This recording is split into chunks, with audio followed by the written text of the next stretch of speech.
శారద, అనామిక అనే అత్తాకోడళ్ళు తమ భర్తల్ని పోగొట్టుకుని విధవరాళ్లుగా ఎంతో నరకం అనుభవిస్తూ హరీషు, భవ్యల కోసమే బ్రతుకుతూ ఉంటారు. స్కూల్కి రెడీ అయిన పిల్లలకి శారద ఉప్మా తినిపిస్తూ ఉంటుంది. అనామిక నీళ్లు తీసుకొచ్చి ఇచ్చింది. పిల్లలు ఉప్మా తింటూ, నానమ్మ, ఈ రోజు నుండి స్కూల్ ఆటో అతను మన ఇంటికి రానని చెప్పాడు. అవును నానమ్మ, నిన్న స్కూల్ నుంచి వచ్చిన వెంటనే నీకు చెప్పాలనుకున్నాను. కానీ నువ్వు మమ్మీ గోడకున్న డాడీ, తాతయ్యల ఫోటోలు చూసి ఏడుస్తుంటే నాకు ఏడుపు వచ్చింది. ఆటో అంకుల్ విషయము మర్చిపోయాను. సర్లే తల్లి, నేను మిమ్మల్ని బస్సుకు తీసుకెళ్ళి స్కూల్ దగ్గర దించుతాను. నానమ్మ, ఆటో అతను ఇంతకు ముందు వచ్చాడు కదా, ఇక నుంచి రానని ఎందుకు చెప్పాడు? ఏం సమాధానం చెప్పాలో తెలియక అత్తాకోడళ్ళిద్దరూ ఒకరి ముఖం ఒకరు చూసుకున్నారు. అన్నయ్య అడిగిన క్వశ్చన్కి ఆన్సర్ చెప్పకుండా ముఖాలు చూసుకుంటారేమిటి? శారద బాధగా ఏడుస్తూ అక్కడి నుంచి వెళ్ళిపోయింది. పదండి పిల్లలు, నేను మిమ్మల్ని బస్సులో స్కూల్ దగ్గర దింపుతాను అంటూ పిల్లల స్కూల్ బ్యాగుల్ని పట్టుకొని పిల్లల్ని తీసుకొని ఇంటి నుంచి బయలుదేరి బస్టాండ్కి వచ్చింది. ఒక బస్సు వచ్చి ఆగింది. ఆ బస్సులో ఉన్న ఒక లేడీ విధవరాలు అనామికాని చూసి నోటికొచ్చినట్టు తిడుతూ ఉంటుంది. ఆంటీ, ఎందుకు మా అమ్మని అలా తిడుతున్నారు? మా డాడీ, మా తాతయ్య చనిపోతే మా మమ్మీ ఏం తప్పు చేసింది? నేనెందుకు తిడుతున్నానో మీ అమ్మకు తెలుసులే, అందుకే ఏమీ మాట్లాడకుండా మౌనంగా ఉంది. మీరు బస్సులో రావడానికి వీల్లేదు. ఇంకో బస్సులో రండి. డ్రైవర్ గారు, బస్సు పోనీయండి అని చెప్పగానే బస్సు అక్కడి నుంచి వెళ్ళిపోయింది. సమయం గడుస్తున్న కొద్దీ 2-3 బస్సులు విధవరాలు అనామికాని చూసి ఆగకుండానే వెళ్ళిపోతున్నాయి. అనామిక పిల్లల్ని తీసుకొని ఆటో స్టాండ్ దగ్గరికి వెళ్తుంది. ఇలా చూడండి అన్నయ్యలు, పిల్లలకి ఈరోజు పరీక్షలున్నాయి. మీకు దండం పెడతాను. భర్త లేని నేను మీ ఆటోలో రావడం దరిద్రం అనిపిస్తే నేను రాను. కనీసం నా పిల్లల్ని స్కూల్ దగ్గర దింపండి ప్లీజ్ అన్నయ్యలు అని ఎంతగానో బ్రతిమిలాడుతుంది. ఆటో స్టాండ్లో ఉన్న 2-3 ఆటో వాళ్ళు బొట్టులేని అనామికాని చూసి ఖాళీ ఆటోలను తీసుకొని అక్కడి నుంచి వెళ్ళిపోతారు. అనామిక బాధగా కన్నీళ్లు పెట్టుకుంటుంది. పిల్లలు స్కూల్కి వెళ్లాలని ఏడుస్తూ ఉంటారు. అప్పుడే ఒక పెద్ద ఆయన ఆటో తీసుకొని అనామిక దగ్గరికి వచ్చాడు.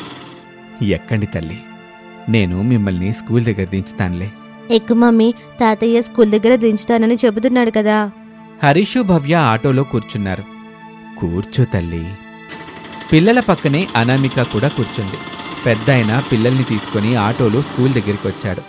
అనామిక పిల్లలను స్కూల్ గేటు లోపల వదిలిపెట్టింది. సమయానికి ఆ పెద్దాయన దేవుళ్ళ వచ్చారు. పిల్లల్ని సరైన టైంకి స్కూల్కి పంపించాను. ఎగ్జామ్ రాస్తారు అని అనుకుని ఆటో దగ్గరికి వచ్చింది. కూర్చో తల్లి, నిన్ను మీ ఇంటి దగ్గర దిగబెట్టి వెళ్ళిపోతాను. అనామిక కూర్చుంది. పెద్దాయన ఆటోలో అనామికాని తన ఇంటి దగ్గర దించాడు. పెద్దయ్య, ఎంత ఇవ్వమంటారు? ఏమీ వద్దు తల్లి, నా కూతురు కూడా ఇలాంటి బాధే అనుభవిస్తుంది.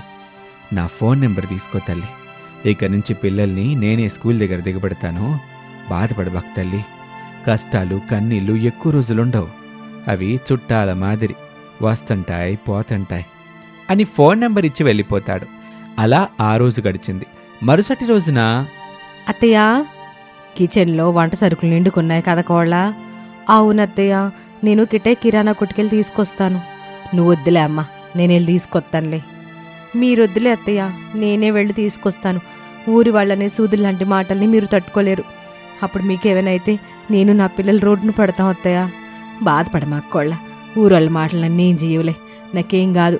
నిన్ను పిల్లల్ని వదిలిపెట్టి నేను ఏడకెళ్తాను చెప్పు. మీరొద్దులే అత్తయ్య, నేనెళ్ళి తీసుకొస్తాను. డబ్బులున్నాయా? ఉన్నాయత్తయ్య. అనామిక సరుకుల సంచిని, డబ్బులని తీసుకుని ఇంటి నుంచి బయలుదేరింది. దారిలో నడుచుకుంటూ కిట్టయ్య కిరాణా కొట్టు వైపు వెళ్తూ ఉంటుంది. అదే దారిలో కడుపుతో ఉన్న తన కూతురు మాలినిని తీసుకుని ఇంటివైపు వెళ్తున్న మంగమ్మ విధవరాలైన అనామిక వైపు చూసింది. కోపం తెచ్చుకుంది. ఏమే పాపిష్టిదానా, భర్తను పోగొట్టుకుని ఎట్టబ్బా ఎటు తిరగడానికి బుద్ధి లేదు. నిలబడిన అనామిక బాధగా కన్నీళ్లు పెట్టుకుంటూ ఉంటుంది. దరిద్రపు గుట్టుముఖమా, బొట్లేని నీ ముఖాన్ని కడుపుతో ఉన్న నా కూతురు చూసింది. ఏదైనా జరగరాని జరిగిందంటే నిన్నేం చేస్తానో చూడు. నా నుదుటిన బొట్టున్నప్పుడు నువ్వే కదా పిన్ని కడుపుతో ఉన్న మాల్ని తీసుకొచ్చి, అమ్మ అనామిక, నీ చేత్తో బొట్టు పెట్టు, చెల్లి కాపురం చక్కగా ఉంటుందని చెప్పావు. ఇప్పుడు మాత్రం ఎందుకు పిన్ని ఇలా తిడుతున్నావు? విధవరాలైనా పొగరు మాత్రం తగ్గలేదు. అనామికకి ఆవేశం వచ్చింది. పిన్ని, పదే పదే విధవరాలనకు. నువ్వు మాత్రం ఎప్పటికీ ఇలా బొట్టు పెట్టుకుని పుణ్యశ్రీగాని ఉంటావా? ఆవేశంతో అనామిక అలా అనగానే మంగమ్మకి మరింత కోపమొచ్చింది. నీ అమ్మ కడుపు మాడా, నోటికి ఎంతొత్తి అంత మాట అనేస్తావా అని అనామిక దగ్గరికి వచ్చింది. కోపంతో అనామికని గట్టిగా కొడుతూ ఉంటుంది. అది మాలిని చూస్తుంది. అమ్మా, అనామిక అక్కని అలా కొట్టకో, వదిలిపెట్టు. అనామిక అక్కని కొట్టకమ్మా, నీకే చెప్పేది. అక్కను వదిలిపెట్టు. ఎవరైనా ఉన్నారా? మా అమ్మ అనామిక అక్కని కొట్టి చంపేసేలా ఉంది అని అరుస్తూ దిక్కులు చూస్తూ ఉంటుంది మాలిని. ఎవరూ కనిపించకపోవటంతో నెమ్మదిగా నడుచుకుంటూ అనామికాని కొడుతున్న తల్లి మంగమ్మ దగ్గరికి వచ్చింది. అమ్మా, అనామిక అక్కని వదిలిపెట్టు, ఇంకా కొడితే చచ్చిపోతుంది, వదిలిపెట్టు అని తల్లి మంగమ్మని పక్కకు లాగింది. మంగమ్మ కొట్టి కొట్టి ఆయాసపడుతుంది. అనామిక చెంపలకి మంగమ్మ చేతివేళ్ల అచ్చులు పడ్డాయి. అయినా మంగమ్మకి జాలి కలగలేదు. తిట్టటం మొదలుపెట్టింది. నీకు బుద్ధి లేకపోయినా నీ అత్తకైనా ఉండాలి కదా. ఓహో, నీ అత్త కూడా విధవరాలే కదూ. చీ, ఏ ఇంట్లోనైనా ఒకరు తర్వాత ఒకరు విధవరాలు అవుతా ఉంటారు. మీ ఇంట్లో ఏ దరిద్రం ఉందో ఏమో కానీ తండ్రి కొడుకులు ఒకే రోజు చచ్చిపోయారు. అత్త కోడల్లో ఒకే రోజున విధవరాలయ్యారు. ఏం పాపం చేశారో ఏమో, ఇప్పుడు ఇట్లాంటి శిక్ష చేశాడు ఆ దేవుడు అంటూ నోటికొచ్చిన మాటలు తిడుతూ ఉంటుంది. అనామిక ఏడుస్తూ ఉంటుంది. ఇంట్లో ఉన్న శారద, నా కోడలో కెట్ట ఎకేరా నా కొట్టు దగ్గరికి వెళ్ళి సరుకులు తీసుకొస్తానని చాలాసేపు అయింది, ఇంకా రావట్లా. కొట్టు దగ్గర ఊరు వాళ్ళు ఎదురుపడి దిక్కుమాలిన మాటలంటూ నా కోడల్ని ఏడిపిస్తున్నారు ఏమో. ఎందుకైనా మంచిది, నేను కూడా వెళ్తాను. శారద ఇంటి నుంచి బయలుదేరి దారి వెంట చకచకా నడుచుకుంటూ దారిలో ఏడుస్తూ నిలబడిన కోడలు అనామిక దగ్గరికి వచ్చింది. విషయం తెలుసుకుని కోపంగా మంగమ్మని తిట్టింది. కూతురు మాలిని తల్లి మంగమ్మని తీసుకుని అక్కడి నుంచి వెళ్ళిపోయింది. అనామిక ఏడుస్తూనే ఉంటుంది. కాళ్ళ సరుకులు వద్దు, ఏమొద్దు, ఇంటికి పద, మన తలరాత అట్ట ఉంటే అట్ట జరుగుద్ది అని చెప్పి అనామికాని తీసుకుని ఇంటికొచ్చింది శారద. అత్తయ్య, మనసు మమత లేని ఈ జనాల మధ్య మనం ఉండొద్దు, ఎక్కడికైనా వెళ్ళిపోదాం. కాళ్ళ మనం ఎక్కడికి వెళ్ళినా ఇట్లాంటి మనుషులు ఉంటారు, వాళ్ళతోనే వాళ్ళ మధ్యలోనే మనం ఉండాలి. ఇట్లాంటి పనికిరాని మాటలు పట్టించుకోబాక, బతకడం నేర్చుకోవాలి. ఎప్పుడు కూడా అధైర్యపడకూడదు. అత్తయ్య, నిన్న జరిగిన ఘోరం గురించి మీకు చెప్పలేదు కదా అంటూ పిల్లల్ని తీసుకుని స్కూల్కి వెళ్ళినప్పుడు జరిగిన కథ మొత్తం చెప్పింది. శారద కన్నీళ్లు పెట్టుకుంది. కూరగాయలు తీసుకురావడానికి వెళ్ళినా, కిరాణా సరుకులు తీసుకురావడానికి వెళ్ళినా, చివరకు తాగే నీళ్లు కొనుక్కోవడానికి వెళ్ళినా అంటరాని వాళ్ళని చూసినట్టు చూస్తున్నారు, హేళన చేస్తున్నారు, నోటుకొచ్చిన మాటలు అంటున్నారు. ఎలా అత్తయ్య వీళ్ళతో కలిసి ఉండేది? మాటలతో కాకుల్లా పొడి చెయ్యి మనుషుల మధ్య ఎలా ధైర్యంగా బ్రతకాలో చెప్పండి. శారద ఏమీ మాట్లాడలేకపోయింది. అనామిక బాధగా కన్నీళ్లు పెట్టుకుంది. ఏడబ్బా కోళ్ళ, మన బతికినంతకాలం ఈ బాధలు తప్ప మనకి. నా మాట వినండి అత్తయ్య, ఈ మనుషులకి కొంతకాలం దూరం అవదాం. దూరంగంటే ఎక్కడుందాం కోళ్ళ? మన పొలం దగ్గరే గుడిసె వేసుకుని ఉందాం అత్తయ్య. అక్కడ మన ముఖాలను చూసేవాళ్ళుండరు, మనల్ని తిట్టేవాళ్ళుండరు. మనకి కావలసిన కూరగాయలని మన పొలంలోనే పండించుకోవచ్చు. టౌన్కి వెళ్ళి వంట సరుకులు తెచ్చుకుందాం. పిల్లల్ని చూసుకుంటూ వాళ్ళతోటి కబుర్లు చెప్పుకుంటూ సంతోషంగా ఉందాం అత్తయ్య అని అత్తాకోడలు మాట్లాడుకుంటూ ఉండగా అక్కడికి మంగమ్మ పరుగున వచ్చింది. కంగారు పడుతూ, అమ్మా అనామిక, మాలినికి నొప్పులు వచ్చేస్తున్నాయి అమ్మా. ఇంటి దగ్గర మీ బాబాయ్ కూడా లేడు. నువ్వు కాస్త మాలి దగ్గరికి వెళ్ళమ్మా, కాస్త ధైర్యం చెప్తా ఉండు. నేను వెళ్ళి ఊరు డాక్టర్ని తీసుకొస్తాను. మంగమ్మ, నా కోడలు నీ ఇంటికి రాదు, నీ బిడ్డకి తోడుగా ఉండదు అంటారు అన్నవాళ్ళంగా మేమో. ఇప్పుడు నీ ఇంటికి రమ్మని ఎట్టా అంటున్నావు? నా కోళ్ళ నీ ఇంటికి రాదు, నీ కూతురికి ఎట్టాంటి ధైర్యం చెప్పదో. ఎక్కడి నుండి పో. అలా మాకు శారదా, నీ దండం పెడతాను, నీ కాళ్ళు పట్టుకుంటాను. మాలిని అక్కడ నొప్పులతో బాధపడిపోతా ఉంది. కాస్త ఇద్దరు వెళ్ళండి, నేను డాక్టర్ని తీసుకొస్తాను. మంగమ్మ పరుగు పెట్టింది. అత్తాకోడలిద్దరూ నొప్పులతో బాధపడుతున్న మంగమ్మ కూతురు మాలిని దగ్గరికి వచ్చారు. మాలినికి ధైర్యం చెప్తూ ఉంటారు. అక్క, ఈ నొప్పుల్ని భరించడం నా వల్ల అవడం లేదక్క. అలా అంటే ఎలా మాలిని? ఇప్పుడు నువ్వు అమ్మవి కాబోతున్నావు. అమ్మతనం ఎంత కమ్మంగా ఉంటుందో తెలుసా మాలిని? పుట్టిన బిడ్డని చూడగానే నువ్వు నోటు వెంట మాట రాదు, మనసంతా సంతోషంతో అమ్మతనంతో నిండిపోతుంది. అనామిక చెబుతుంటే మాలిని ఎంతో మురిసిపోతుంది. మంగమ్మ పరుగున బాధపడుతూ ఇంటికొచ్చింది. అమ్మా అనామిక, మనూరు డాక్టర్ లేడు తల్లి, మాలిని మీరిద్దరే చూడాలి అని వేడుకుంటుంది. అత్తాకోడళ్ళు మాలినికి డెలివరీ చేశారు. ఏడుస్తూ పాప పుట్టింది. ఆ సౌండ్ విని అందరూ సంతోషపడ్డారు. అత్తాకోడళ్ళు ఆనందంగా ఇంటికి వెళ్లారు. అది కేంద్ర కారాగారం. అటెంప్ట్ టు మర్డర్ కేసులో రమేష్ జైలుకొచ్చి సింగిల్ సెల్లో ఉన్నాడు. బాధతో కన్నీళ్లు పెట్టుకుంటున్నాడు. అతనికి ఎదురుగా రమేష్ అంతరాత్మ ప్రత్యక్షమైంది. ఏం బ్రదర్, ఎలా ఉంది జైలు జీవితం? నువ్వా? నువ్వెందుకొచ్చావు బయటికి? వెళ్ళు, లోపలికి వెళ్ళు. నీ బాధని చూడలేకపోతున్నాన్రా. నిన్ను ఓదార్చుదామని ఇలా బయటకొచ్చాను. నీ ఓదార్పు నాకు అవసరం లేదు. లోపలికెళ్ళు. నేను వెళ్ళను. ఇలా బయటే ఉంటాను. నీ బాధని పంచుకుంటాను. ఏం పంచుకుంటావో ఏమో. నేనిక్కడ జైల్లో ఉన్నాను. మన భార్య అనామిక ఇంటి దగ్గర డెలివరీకి సిద్ధంగా ఉంది. మన భార్య ఏంట్రా? నిజమే కదా బ్రదర్, అనామిక మన భార్య కదా. నువ్వు మన భార్య అనామిక గురించి ఆలోచించుంటే అసలు ఇలా చేసేవాడివి కాదు కదా బ్రదర్. అవునరా, డెలివరీకి సిద్ధంగా ఉన్న అనామిక గురించి ఆలోచించుంటే నేను ఇలా చేసేవానే కాదు. అనామికతో పాటు మన అమ్మా నాన్నలు ఎంతలా కన్నీళ్లు పెడుతున్నారు ఏమో. అందుకే పెద్దలన్నారు బ్రదర్, తన కోపమే తన శత్రువు అని. ఇప్పుడెన్ననుకుంటే ఏంటి లాభం? ఇంటి దగ్గర నా భార్య, అదిగో మళ్ళీ అనామిక మన భార్య బ్రదర్. సరేలేరా, మన భార్య అనామిక ఎలా ఉందో ఏమో. మనకంటే ప్రాణంగా చూసుకునే అమ్మా నాన్నలున్నారు కదా బ్రదర్. భార్య అనామికకి ఏమీ కాకుండా చూసుకుంటారు. నాకా నమ్మకం ఉంది బ్రదర్ అని చెప్పగానే రమేష్ ఆత్మ మాయమైపోయింది. దేవుడా, డెలివరీకి సిద్ధంగా ఉన్న నా భార్యని, మా అమ్మా నాన్నల్ని క్షేమంగా చూడు తండ్రి అని వేడుకుంటాడు. పల్లెటూరి కోడలు అనామిక 8వ నెల గర్భవతి. అయినా ఏమాత్రం తీరిగ్గా లేకుండా ఏదో ఒక పని చేస్తూ ఉంటుంది. అదేమో అత్తగారు శారదకి నచ్చేది కాదు.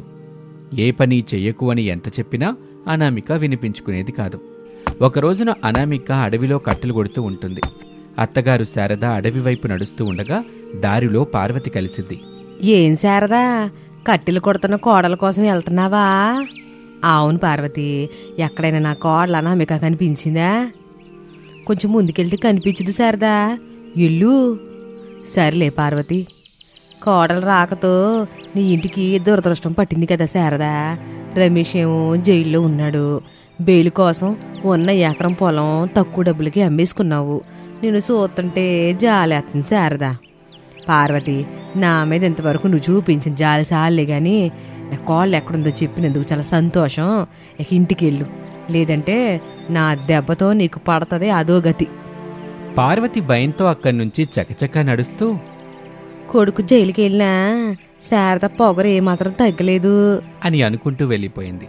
ప్రసాదు లాయర్ ఆనంద్ ఆఫీస్ రూంలో దీనంగా కూర్చుని ఉన్నాడు. నువ్వెంత దీనంగా కూర్చున్నా, ఎంతలాగా బాధపడినా నేను చెయ్యాల్సిన ప్రయత్నాలు చేస్తూనే ఉన్నాను ప్రసాదు. మర్డర్ కేసు కదా. మర్డర్ చేయలేదు కదా లాయర్ గారు. అదే చంపడానికి ప్రయత్నం చేశాడు. Attempt to murder. 40 రోజుల తర్వాతే బెయిల్ వస్తుంది. ఇక వెళ్ళండి. ప్రసాదు మరొక మాట మాట్లాడకుండా అక్కడి నుంచి బయలుదేరాడు.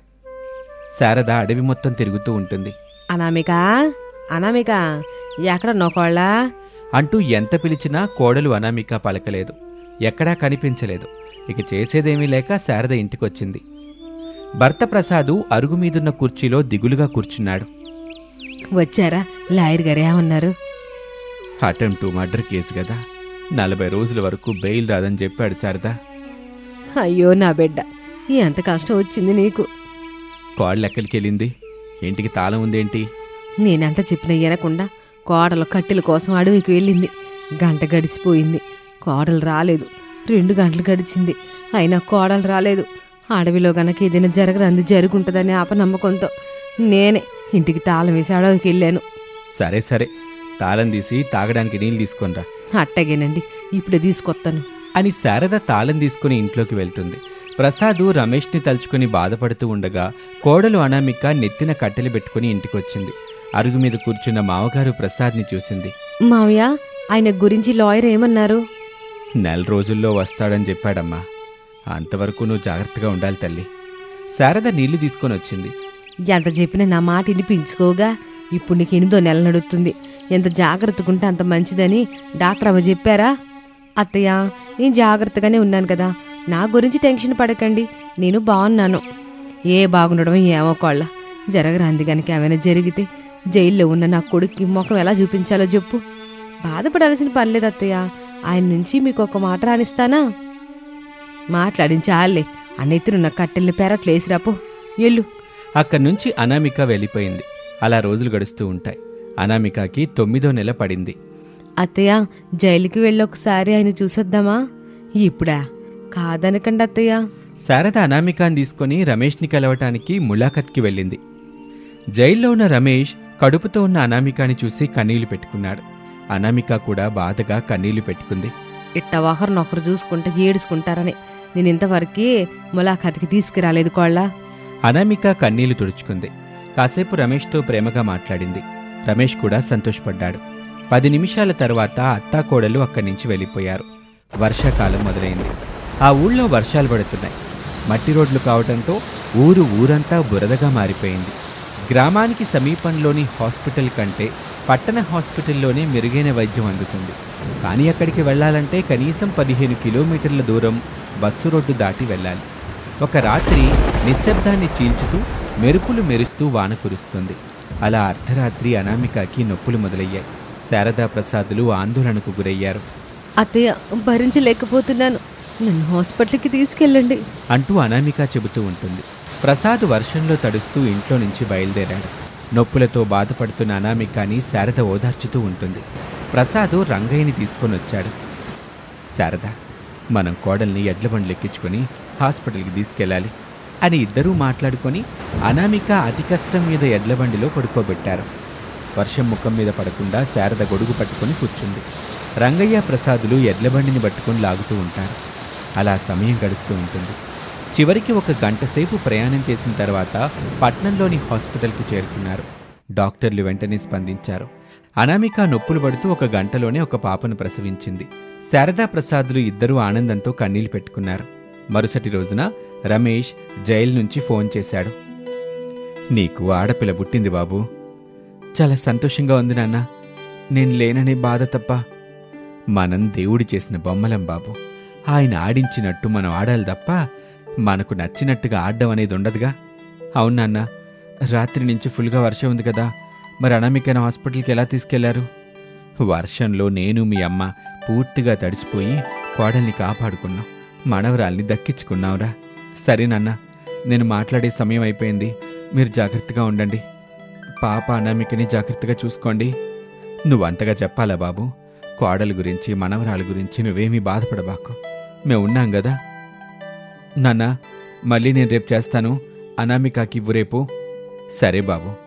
ప్రసాద్కి దుఃఖం తన్నుకొస్తుంది, కానీ ఏడవకూడదు అని ధైర్యం తెచ్చుకున్నాడు. ఫోన్ పెట్టేశాడు. బెడ్ మీద అనామిక పక్కన పడుకుని ఆడుకుంటున్న మనవరాల్ని చూసి మురిసిపోయాడు. అమ్మా కోళ్ళ, ఇప్పుడే కొడుకు ఫోన్ చేశాడమ్మా. పాప పుట్టిన విషయం చెప్పాను. చాలా సంతోషపడ్డాడు. నిజమా మావయ్య? మీ మావి ఎంత సంతోషంగా చెప్తా ఉంటే నిజమా మావి అని అడుగుతావేంటి? మీ మావి చెబుతున్నాడంటే బాబు ఫోన్ చేసే ఉంటాడు. నీతో కూడా రేపు మాట్లాడతానని చెప్పాడు కోళ్ళ. ఈ ఫోన్ నీ దగ్గరే పెట్టుకో, ఎప్పుడైనా ఫోన్ చేయొచ్చు. సరే మావయ్య, మనం ఇంటికి ఎప్పుడు వెళ్తున్నావు? మీ మావ వెళ్ళి డాక్టర్ వాళ్ళతో మాట్లాడతాడమ్మా. డాక్టర్ గారు ఎప్పుడు తీసుకెళ్ళమని చెప్తే అప్పుడు వెళ్ళిపోదాం. ప్రసాదు ఆ గది నుంచి వెళ్ళిపోయాడు. శారద, అనామిక నవ్వుతున్న మనవరాలితో సరదాగా మాట్లాడుతూ ఉంటారు. అలా రోజు గడిచింది.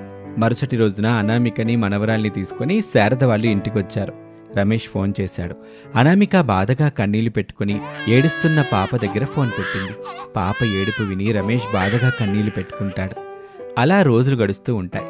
శారదా ప్రసాదులు కష్టపడుతూ కోడలిని, మనవరాలిని ఎంతో ప్రేమగా చూసుకుంటూ ఉంటారు. ప్రేమ అనేది రక్త సంబంధంతో కాదు, మనసు బంధంతో ఏర్పడుతుంది. వర్షం అవరోధంగా మారినా ఓ కొత్త బంధాన్ని నిలిపింది.